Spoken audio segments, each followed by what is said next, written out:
1. In Mexican folklore, an archetypal witch is a lechuza, or owl witch.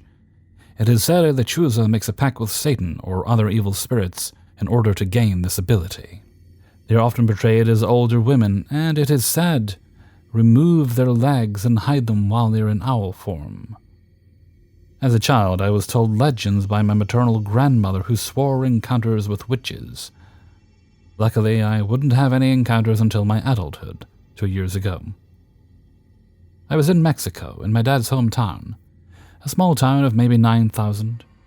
Our house in Mexico is a fair bit away from the main town, at the very end of a very long dirt road.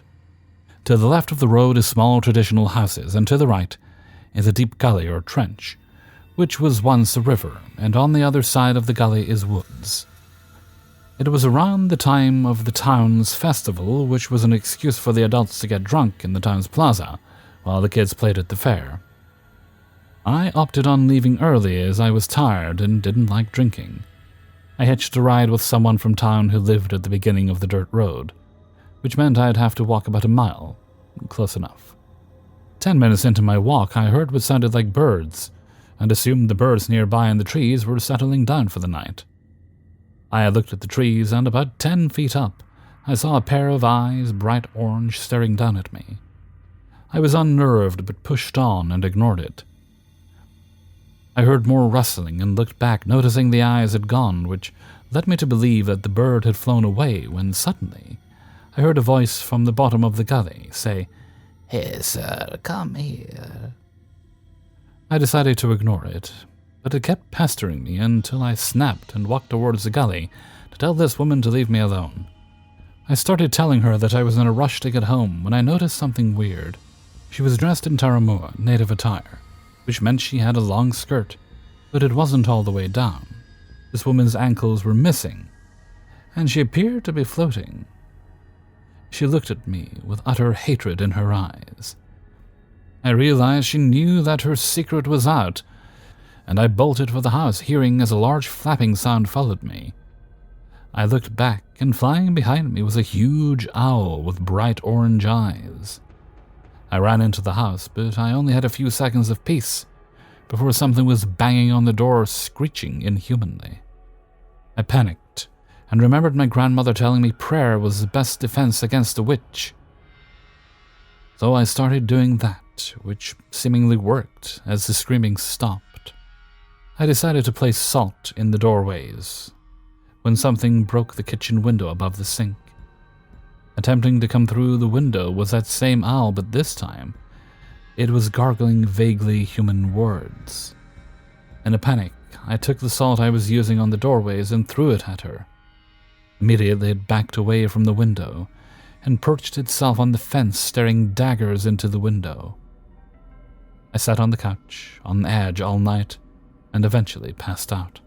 The next morning I woke up hoping it was all a horrible dream, but on entering the kitchen saw the glass from the broken window, and when I stepped outside I saw large scratches on the front door. I walked over to the fence where this owl was perched, and on the fence and the floor surrounding it was blood. Unnerved, I started sweeping the glass out the front door when I saw her, an older native woman across the gully among the trees staring at me. Her face was covered with small cuts, as if she had been assaulted by tiny shards of glass. I knew this was her, and I stared her back down until eventually she retreated into the trees, and I never saw her again, thankfully.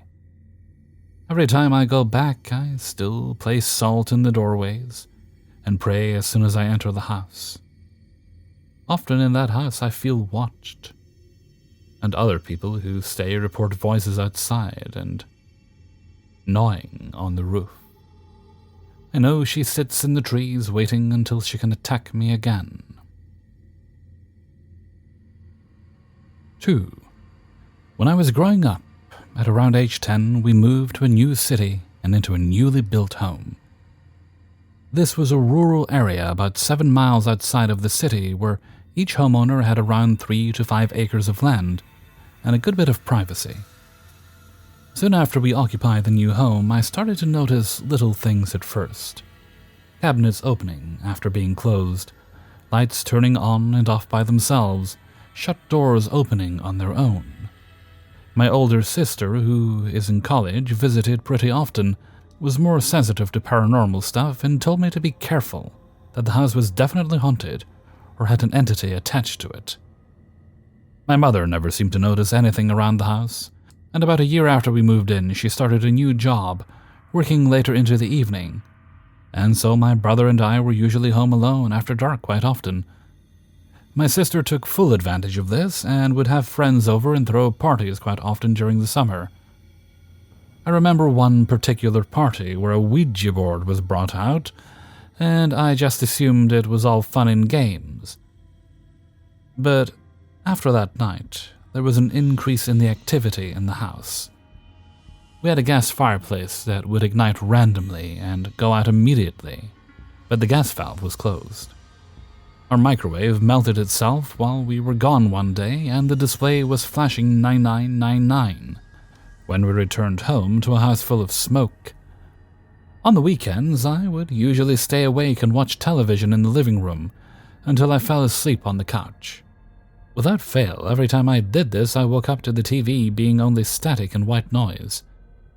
I started to hear random banging on the walls. It sounded like it was coming from outside, but never went outside to check. My brother initially did not notice anything out of the ordinary, but once things intensified, he was keyed in on the odd things as well. Eventually, we both started to notice a very tall, dark figure that would appear in our closet, or just in front of it across the room. It never moved closer or said anything, it just stood there. It had an outline as if it was wearing a hood or cloak, and had glowing red eyes. That was always how I noticed it was there. When the figure would appear, our bathroom light would go out, or the door would shut itself. The light switch to our room was within reach from where I slept, and I would usually just turn on the light and the figure would be gone. I would say maybe once a month or so it would appear. Finally, my mom took a new job in another state, and we sold the house and moved to a new place far away, and nothing seemed to follow us, thankfully. Thanks for listening. 3. Going to share the story of an old house I lived in when I was younger. We moved in there as a family, my parents, my brother, and I, when I was around 7. It was a semi-detached UK house, with 2 bedrooms and a loft. The bedroom my brother and I shared had access to the loft via a standard door and a staircase leading up to the large loft ensuite. My father used to sleep and work there before he moved out, as my parents were separated for a long time before their divorce. While he still lived there, however, I became accustomed to the sounds of him walking in the loft and down the stairs to me and my brother's bedroom. Again, I knew inside and out what footsteps sounded like when someone was in the loft, or walking down the stairs to the bedroom. Anyway, before my father moved out, a lot of shit happened between him and my mother, so I remember starting to feel deeply troubling energy whenever I was in the house. After he left, I would still continue to hear footsteps of someone pacing up and down the loft, and sometimes down the staircase to the door where my brother and my bedroom was. My mother would often go up there to use the ensuite, so there were many occasions where I heard the pacing, and went up thinking that I'd find my mother there, but the loft would be empty. I heard these footsteps a lot in the evenings, all the way from downstairs in the living room. They were heavy, and sometimes they would slow down or speed up. I dreaded when my mother would send me up there to get some wrapping paper or something or other. I distinctly remember walking up to the landing where the main bedroom, master bathroom, and my bedroom, while still hearing these footsteps going back and forth. I reached the attic door, and the minute I would open it, they would stop.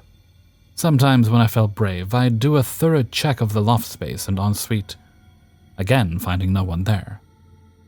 This went on for months, maybe a year, and then to add to the footsteps, the door which led to the loft began to sometimes open slightly, and then slam shut. I put it down to the draft despite no windows being open, and despite the force in which it would slam. I also deeply considered that I, an 8-year-old, was going crazy, I thought maybe the divorce and the negative experiences in the house were making me see and hear things, and I was resolved to confide in my mother for help, which I didn't. One day, my mother wanted to go food shopping. There was a Safeway about a 40-minute walk away from the house.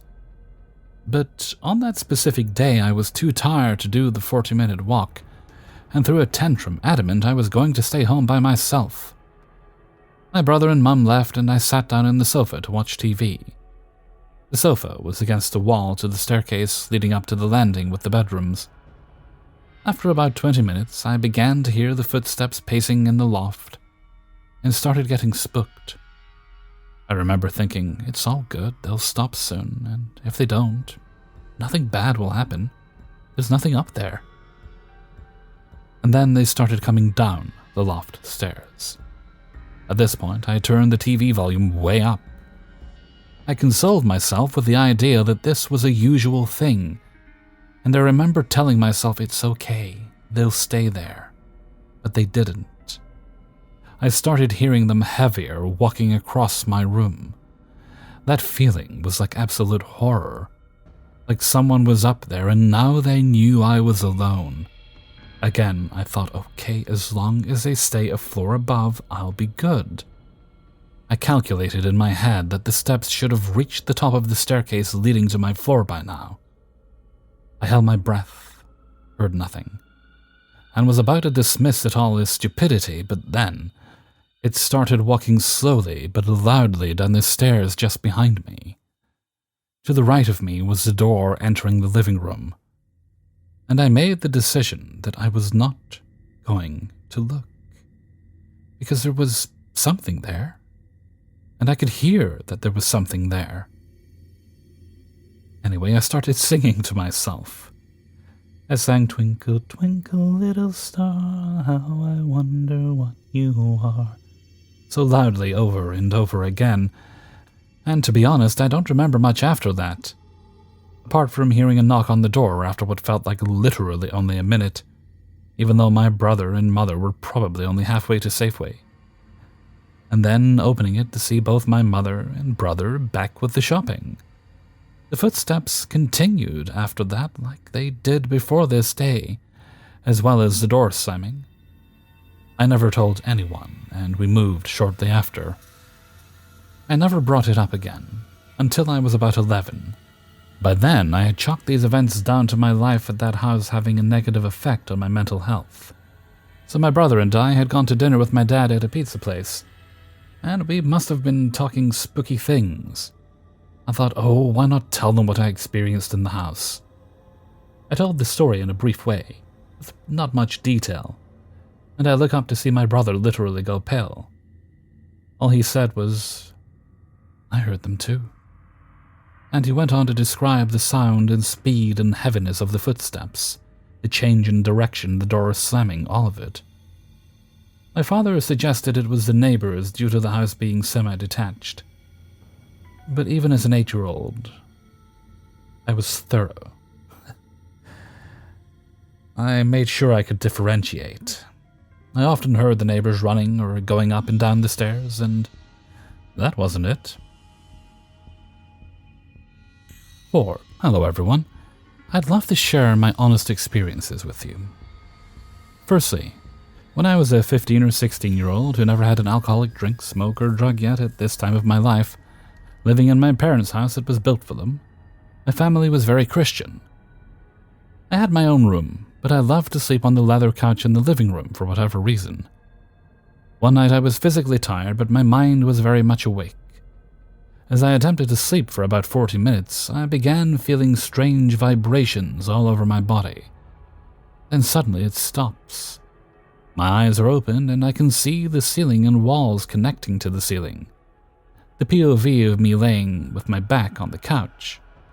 I soon start to get closer to the ceiling, and as I get higher, my view flips me over, and I can see my own body laying on the couch. I panic and felt a rush back to my body like I was getting sucked back into it. I felt a jolt and wake up. I rushed to my brother's room to tell him what happened, but he pushed it off as a dream. The view from the angle I saw my body, nothing about the surroundings was distorted or strange, but it was from a viewpoint I've never experienced. Around Christmas time, I get up on a ladder to help with the decorating, and notice that the view from up there was accurate to the time I saw my own body. Secondly, when I was 21 years old, now living with a girlfriend who lived in an apartment complex that used to be the Helps living quarters in PJ National, no longer a Christian since a couple of years already. I just found out that she was cheating on me, and we had a fight. She sleeps in her room while I take the couch. Can't really sleep, but I'm trying. I could feel so much pressure in the air and almost hear like a faint high-pitched ring. I don't know if it's because of how emotional the night was or whatever, so I shake it off as that much. I roll around on the couch and try to get comfy, and I see a dark shadow about human height in the corner facing me, although I can't see his face. Thinking it's just my girlfriend, I roll back around to ignore her.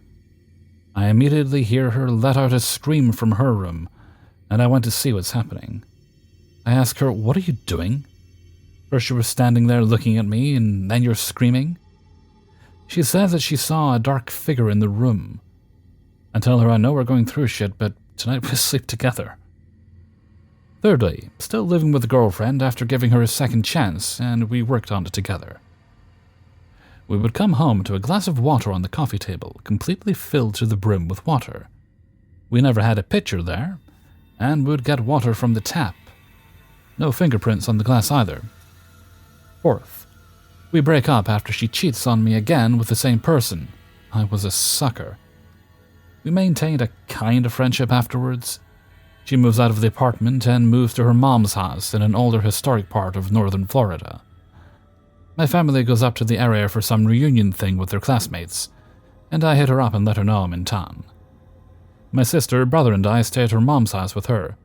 My family was close with her, and I was a fucking simp for her. And stay the night. As I begin to sleep, I experience the same vibrations and then clarity as I wake to sleep paralysis. It wasn't my first time, so I try to fight it. As the experience prolongs, I start to hear and see things that were only describable by me as otherworldly, weird, incoherent noises, guttural noises, murmurs, figures of beings I've never seen before. Then I try to start moving, and they fade away as the paralysis wears off. Fifth and sixth. I'm 22 years old and back at my parents' house. I'm outside at night with my friends, and I see this blue and white light in the sky move straight, zigzag, then straight again, only to disappear. A couple weeks later, my friends and I are downtown and go to a psychic. I do a tarot card reading, and they tell me that I'm going to be working in a kitchen in a northern state to be doing better food. I had not told them anything about myself, and I was already working on moving to one of the broader states along Canada. 7th and 8th. 24 to 25 years old and living in a new state. I ended up dating a coworker, and I move in with her and her sister in an older house.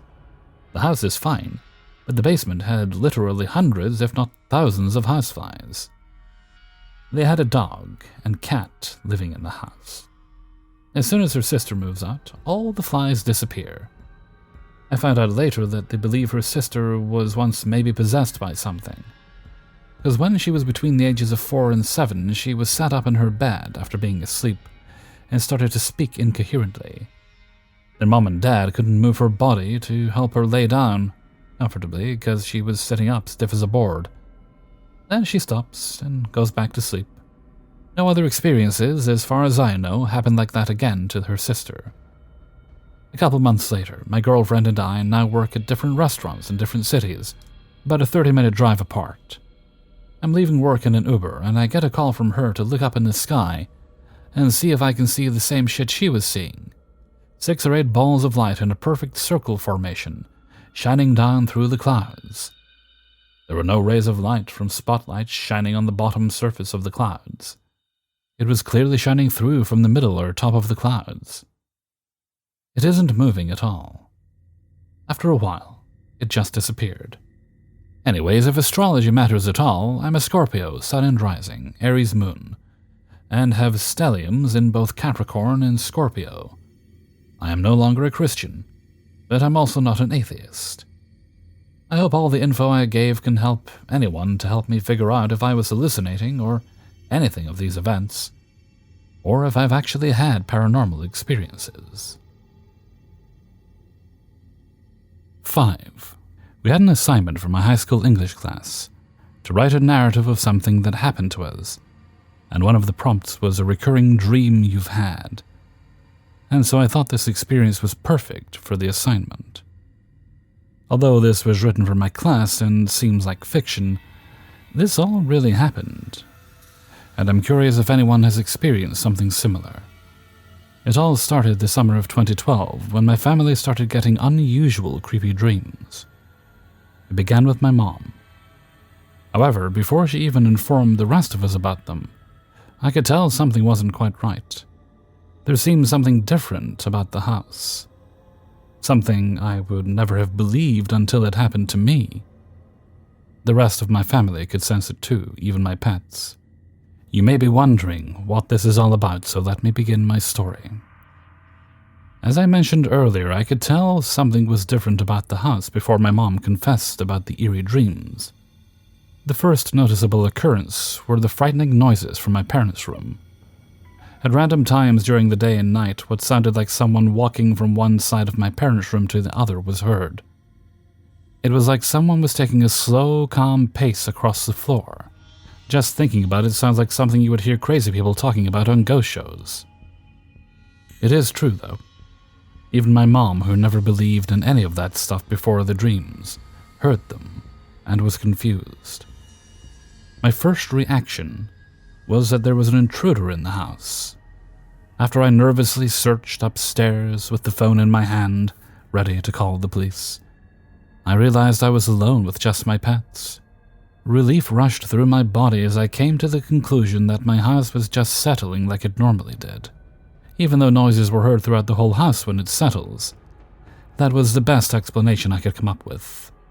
However, as the walking noises became more frequent and distinct compared to the noises throughout the house when it settled, I began to feel like I was wrong. I always believed in the paranormal, but tried to force myself to think it wasn't happening in my own home. My mom and I would talk about it jokingly like there was a spirit in the house. This began to stop when we were in the room underneath my parents' room, when we heard it again. The clear noise of what sounded like someone taking steps could be heard from one end of the ceiling, and would travel step by step to the other end. That was the only noise in the house, no creaks or rocking anywhere else. The next strange sign came from my pets. We were all downstairs watching TV when a commercial came on. My sister has to have the TV muted when there's a commercial break, since she despises all of the advertisements. I took my glued eyes off of the screen and began watching my pets. My cat was laying near the window, looking out into the kitchen, and my German Shepherd was laying in front of the couch staring at us. My dog was becoming old and was developing a tumor in her mouth that had grown rapidly. I knew she was in her final days, and I hated the fact that, soon enough, she wouldn't be with us anymore. I tried to make every moment possible count with her. I watched her, oblivious to my surroundings, trying to enjoy every second of it. Within seconds, I was reminded of the unsettling atmosphere caused by the noises from upstairs. Both my pets, who were looking in different directions, whipped their heads and focused their attention at my stares. Their deep stares began to make me feel like someone or something was at the end of the staircase watching us. For several seconds, they kept their eyes glued to the stairs. Not once did they blink since they were too focused. Then, as quickly as they looked, they turned their heads away at the same time and focused on something else like nothing happened. I watched the stairs and saw nothing. Not a sound was heard from that area. How on earth did they notice something? This only made things worse. The last major event that occurred happened while I was away with my dad and mom. We were camping in New York later that summer with another family. My sister dreaded going camping, so she stayed at home. My grandmother stayed at my house and watched her. While we were all enjoying our vacation by the campfire, my mom decided it was the perfect time to call my grandmother and sister to see how things were going. What she found out shocked the both of us. It turns out while my grandmother was sleeping during the previous night, she was woken by a loud crash that came from my parents' room. She slept in my room, which is right next to my parents' room. At first, she thought she was just hearing things, so she closed her eyes and tried to fall back asleep. Within seconds, my sister came into her room asking what the noise was. My sister's room is the farthest away from my parents' room, so the crash had to be pretty loud if she heard it when she sleeps with the sound machine on. My grandmother knew she wasn't imagining it. She got up and checked my parents' room. She searched along the floor to see if anything fell off the walls or shelves. After looking, she came to realize that nothing had fallen. Everything was in its place. The fact that the loud crash came from my parents' room, where the walking noises came from, made me think that maybe there was something in our home. Once again, all this occurred before I found out about the strange dreams my mom was having. She decided it was a perfect time to tell me. When we finally got home after our camping trip, my mom informed me that night about her recurring dreams she had. She explained to me that when we started to hear the noises, she began to have dreams as soon as she would fall asleep. The dreams would be about a lady in white that would stand at the foot of her bed watching her. She also told me that in each dream the woman would get closer and closer. This definitely confirmed the idea that something else was in our home. Before this, I always believed in ghosts and the paranormal, but I always thought that people on shows were exaggerating about their paranormal experiences. I always thought that maybe they heard a noise and then their mind began to play tricks on them. That was until I got to experience something very similar. The noises kept going on for days, but seemed to get worse and worse. One day I was in the upstairs bathroom, and I swear I could hear the mumbles of people talking. I couldn't make out the words, but I sat there just thinking it was my dad. Eventually they stopped, and I stepped outside the bathroom and into the hallway. "Dad," I called. I stood there silently waiting for his reply. Nothing. "Dad?" I called again, only this time I began to breathe heavier, and my heart began to beat faster. I slowly crept downstairs, dreading the silence with each step I took. When I finally reached the bottom, I searched all around my house inside and out for any signs of my dad. I checked the garage and noticed his car wasn't there. Before jumping to conclusions that something strange was happening, I decided to call my dad up and see if he had just left or something. However, when I asked him, he sounded nervous since he had been out of the house for a while. He told me that he was coming over to check the house and to make sure everything was all right. Fear struck me like a punch as I realized I had been alone the whole time. "Okay," I replied. But secretly in my head I kept saying, "Hurry up, I don't want to be here alone anymore." He finally showed up, checked the house, and just like the rest of the time we checked, there was nothing. He assured me I was just hearing things and left just like that. Once again I was alone, and more frightened than usual. Finally, after a few days, the noises seemed to stop. What happened a little after I made the observation shocked me even more. My mom told me that in her dream the lady in white came close enough to my mom that my mom shoved her away. After that, she stopped having the dreams. Why is it that as soon as she stopped having the dreams, we stopped hearing the noises? There seemed to be too many frightening encounters to make this all one big coincidence. Anyway, we all thought that since my mom stopped having the dreams and we stopped hearing the noises, that it was all over. That was until the same thing started happening to me months later. The first dream I had just seemed to be a normal nightmare. There was nothing special about it. I was in my driveway with my younger cousin. We were walking down the driveway when I saw a man wearing a black suit and a red tie. He was in the woods and seemed to be gliding closer and closer to us. He had legs, but he wasn't walking. He seemed to glide. As he got closer, I realized how creepy looking this man was. He had pale white skin with pure black eyes. As he got closer and closer, he had his eyes glued on me. Within seconds, the man was in my driveway standing in front of us. He looked at my cousin, scooped her up in his arms, and started to glide off back into the woods. I did everything to get my cousin free. I punched him, pulled at his arms, and tried to make him let go, but nothing worked. I watched helplessly as he glided back into the woods with my cousin and disappeared. Then I was randomly in school, sitting at a desk in my dream. It was a class I've never even seen before as the teacher talked. I heard these loud, eerie whispers. I looked around, and then, standing outside the window, was the man who took my cousin. He stood there with the same suit, pale skin, and creepy black eyes. No one seemed to see him. He was staring directly at me, his black eyes glued to mine. I was in shock just staring at him. Then, with the blink of an eye, the man was gone and I was in my room. It was nighttime, and it was dark outside and in my room. For some reason, I was drawn to the window. I got up and went to look out my window, seeing nothing out of the ordinary. Then I heard whispers. I knew he was coming, and I began to panic. I wanted to get as far away from there as possible. I couldn't, though.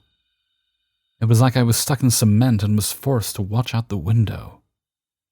Seconds later, I saw him gliding out of the woods, and soon enough, he was in front of my window, which is on the second floor. I closed my eyes, too scared by his face, and when I woke, I was awake in the safety of my bed. I looked at the time. It was only 11. I had the dream right after I fell asleep. Just thinking of the dream as a regular nightmare, I went back to bed no problem. The next day, the noises came back. Just like the first time I heard them. I just thought of them as the house settling, even though they sounded exactly like the previous noises. It was the same sound of something walking across my parents' room night after night. I kept having the weird dreams of the people with black eyes and pale skin wearing the formal suits. The males were wearing black suits with red ties, and the females would be wearing white dresses with a swirly pattern across the chest. It got to the point where I had so many that I couldn't remember all of them. The weird thing is that these dreams would occur right when I fell asleep, because I would wake up a few hours after I went to bed. Finally, the dream I had that really made me fear going back to bed was one of the last ones I had. In my dream, I woke up in my bed, lifting my head up. Surrounding my bed, lined up and down my room, were children that seemed to be around the age of 8. Just like the rest of the people I dreamed about, these children had the pale skin and pure black, almost demonic eyes. They were little boys and girls. The boys were wearing the black suits with the red tie, like always, and the girls were wearing the white dresses with the pattern across the chest. Even though they all had the same straight expression with their mouths closed, I could hear the whispers I had heard in the first dream. They stood there staring at me, and I stared directly back. After 10 or so seconds, I felt an extreme pain in my head, and the whispers got louder. I closed my eyes, writhing in pain. It was almost as if they were in my head, and I was trying to force them out. Within a second, the whispers and the pain stopped immediately. I opened my eyes, fearing I would see something. To my surprise, I was alone again because the children were gone. I felt the urge to go to the bathroom, so I got up, went out into the hallway. When I stepped outside, I looked down my hallway and saw a woman standing at the end of my stairs staring at me. Just like everyone else, she had the pale skin and black eyes, along with the white, patterned dress. That's when I woke up and looked at my clock. Once again, it was 11. That was it. I couldn't take it anymore. Later that day, when my mom got home from work, I told her all about the dreams. After filling her in on all the details with the pale skin, black eyes, and the outfits, She told me a chilling detail she had never told me before. It turns out that the woman she dreamed about had the same characteristics as a woman I saw standing at the end of my stairs. The woman she dreamed about had white skin, same dress, and the same pattern and the black eyes. How did I dream the same thing when she never told me about those chilling details?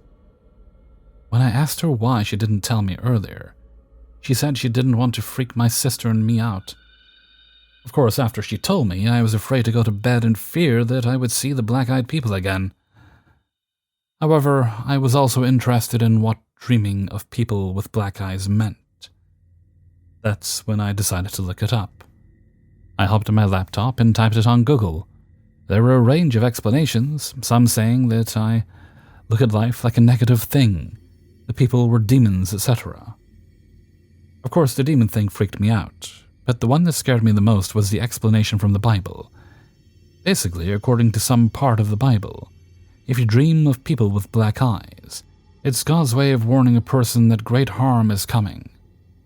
I began freaking out. Eventually, I kept saying to myself that it was nothing to worry about and somehow fell asleep that night. The next day, my family was in the living room. I forgot all about the dreams because we were all watching TV. By the time I had the dreams, we'd gotten 2 new dogs since we had to put my other dog down in November.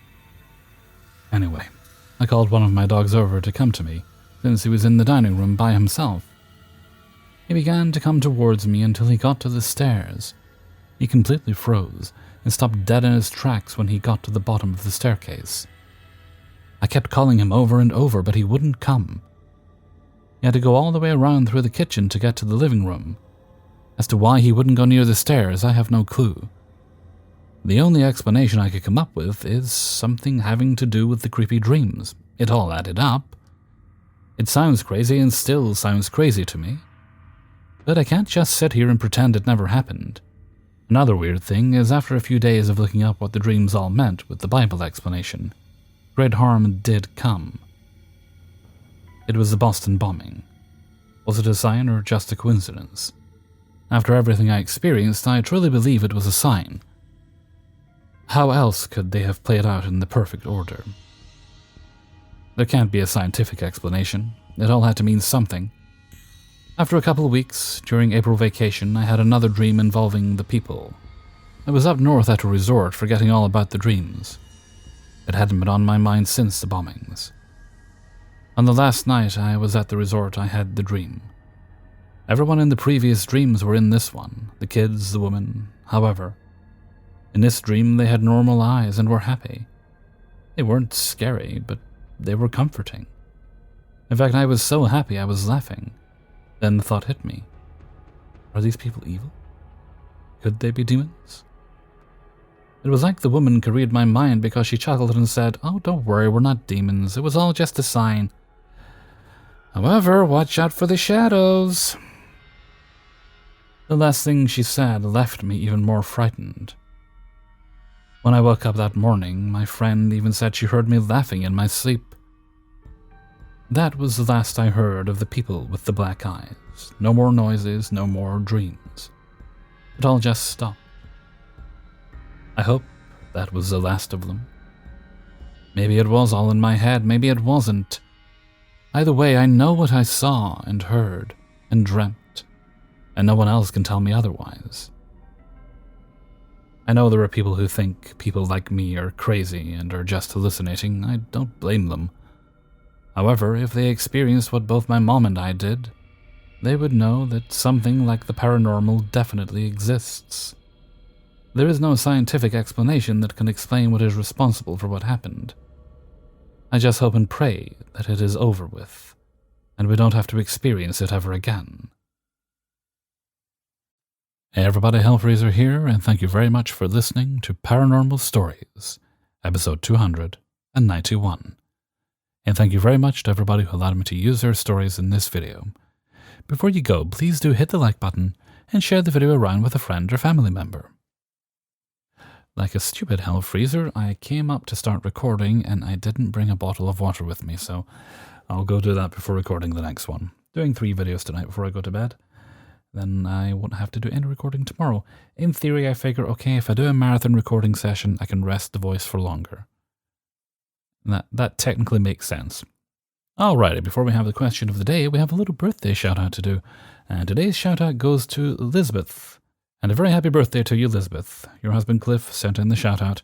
And he played it safe. He didn't tell me how old you were, because apparently he enjoys breathing. Fair enough. Fair enough. I hope you guys are making time this weekend, and of course for the rest of the month. As is tradition, I'm allowing everyone, because times are tough, the world is tough. So I'm allowing everyone as the arbiter of birthdays, self-appointed, to celebrate for a whole month. So I hope you folks are doing something really nice. Make sure you get some good food, good company, and good drinks of whatever kind you like, be they alcoholic or soft drinks. And I hope there'll be some kind of cake. All right, now we'll sing Happy Birthday. Happy birthday to you. Happy birthday to you. Happy birthday, dear Lisbeth. Happy birthday to you. All right, now let's move right along to Hellfreezer's question of the day. And today's question is, what job, other than the one you currently have, would you like to attempt? I would like to be an art restorer. Already to do a little bit of photo restoration, just as a hobby. But I've been watching the Baumgartner videos, and I'm very impressed with the work that he does there.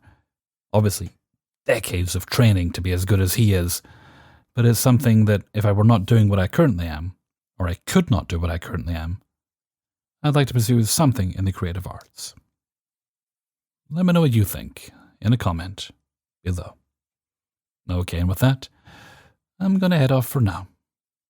So until next time, thank you very much for listening, and take very good care of yourselves.